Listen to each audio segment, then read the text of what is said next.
Hey, what's up, everybody? It's your boy, Big Skin Pete. Happy Wednesday. What day is it? Today's Tuesday. I don't even know what day it is. Happy Tuesday to everybody. Welcome back to the latest and greatest edition of Walking and Talking with Pete. I know you missed it. It's been a couple weeks since I've done Walking and Talking video, but it is that week. What week would I be referring to? It's the week where we get to collect rent from little brother in Columbia. Now, I gotta be honest, man, I have been super easy. Probably too easy, quite honestly, for what I do. I've been way too easy on the Gamecocks over the past couple of years. When I first came on YouTube in 2017, 2018, I went in hard on the Dirt Peckers, and because they deserved it.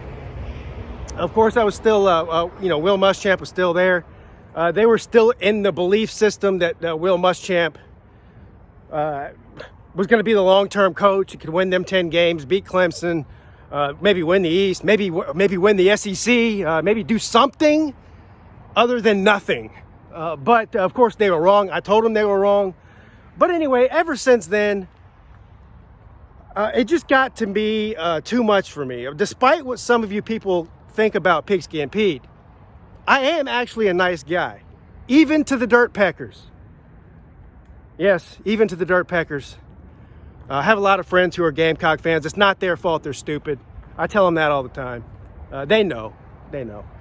But it really just got to be too much. And quite honestly, it's not entertaining when you are a top 3, top 2, sometimes the best team in the country for several years running. And the Gamecocks continue to be the bottom 3, bottom 10 at least, conservatively.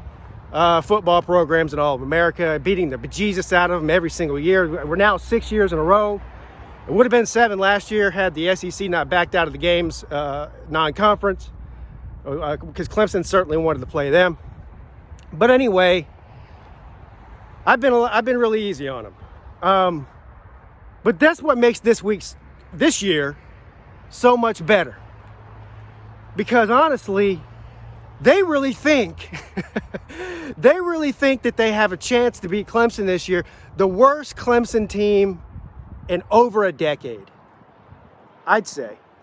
And it's not even a bad Clemson team, bad Clemson offense for the first 3 quarters of the season. Now, these past few weeks, they have rounded out into not quite good form, but much better form. They're moving the football. They're getting first downs, and they're scoring points for the first time all season long. But that's not the point. The point is that the Gamecocks actually think that they have a chance this year because Clemson lost 3 games, and they are going to a bowl game, which, by the way, they are super excited about. Yay, Shane Beamer ball, going to a bowl. Man, who would have thunk it? Set your sights high, Carolina. Because I'm going to tell you, after all the shit talking that the Dirt Peckers have been doing about DJ Uiagalelei all season long, it's going to be real bad look when he goes out there and throws for 400 yards on your ass. But good luck, though. And you know what? I really like Shane Beamer. I think he was a great hire. He's so jovial, so personable, loves dancing in the locker room. Aw, shucks. Man, you guys went and got yourself a little Dabo, didn't you? Oh, that's so cute. You want to be like Big Brother so bad, you went and got your coach like ours. I mean, the past 11 years, you've been telling us how you loathe the personality of Dabo Swinney, and you went out and got his copy.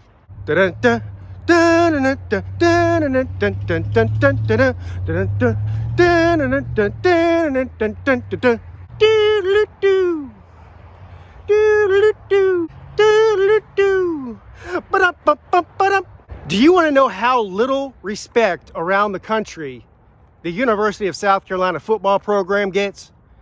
When you lose to South Carolina, they fire your ass. I bet the newspaper headlines the next morning in Gainesville were, yeah, the program's hit rock bottom. We lost to South Carolina. How many of you out there have ever been to the Columbia Zoo in Columbia, South Carolina? It's a nice zoo. I've been there several times. A couple weeks ago, I loaded my kids in the car. They'd never been to a zoo before. I said, well, you know, they got a zoo up in Columbia. They said, okay, Dad, let's go. I said, hell, it's only an hour away. Won't take us long to get there. We can spend the entire day at the zoo, and we can just go ahead and drive back home. We don't have to stay overnight. So we get up there. I'm driving around South Carolina's campus. I park. I get the kids out of the car, and they look very confused. They said, Dad, I thought you were taking us to the Columbia Zoo. I said, we're here, son. This is the biggest zoo in the state of South Carolina, the university campus, which, by the way, isn't really a campus. It's smack dab in the middle of that shithole they call Columbia. And I got to walk around that shithole for free. They should be charging an entry fee to get in there, just like they do at the actual Columbia Zoo. It's easy. Just think about it. Put a fence around the campus. Build one of those little trolley tracks that runs through it like a safari. You know, you can load people on there. They can pay $5, $10, $15 or whatever it is. You can ride out throughout the campus and just point and laugh at the wild animals that are Gamecocks. The game is in Columbia this year, which gives them a slight advantage. It does get really loud in there. I mean, imagine 79,000 people zooted out of their mind on meth. I'm just kidding. I've actually been to several games at Willie Bryce Stadium. I had a good time each time I went. But here's what you don't want to do, though. You definitely don't want to tailgate there. You know, they kill people there. You remember that guy a few years ago? They ran this guy over with a car. Then there was that big fight outside of the stadium. I think it was between Georgia and South Carolina fans a few years ago. A bunch of 19-year-olds who can't handle their alcohol, so they start fighting everybody they see. But if you do go to the tailgate, steer clear of the Gamecock fans. How do you spot a Gamecock fan? That's a great question. I'm glad you asked it. Your typical Gamecock fan, white male, 5'8" to 5'9" region, 140 pounds, bad tattoos, scabs on their face from all of the meth and scratching, a muscle shirt, and most likely socks that don't match.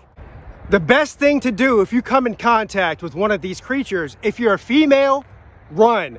If you're a man, just point and laugh at them. You know, it's got to be confusing for those freshman boys coming into South Carolina. They walk around campus on that first day and they see all these girls walking around with these short shorts and it says cocks across their butt. They think it's an invitation. Seriously though, I'm looking forward to the game, guys. I think this one actually could be pretty good. The spread on it, I think, is 11.5. If I'm being completely honest here, I think that 11.5 is too many. I think at the end of the day, Clemson's defense is going to end up being too much for the Gamecocks. I mean, they're on their like 6th quarterback or something. I mean, you can say what you want to about DJ. He's still the best quarterback on the team. Who's playing for the Gamecocks right now, nobody's ever heard of until 3 weeks ago. I'm looking forward to a good game. So, shout out to all my Gamecock friends out there. It's going to be a fun week. Have a happy Thanksgiving. I'll see you guys soon. Your boy, Pigskin Pete, is checking out.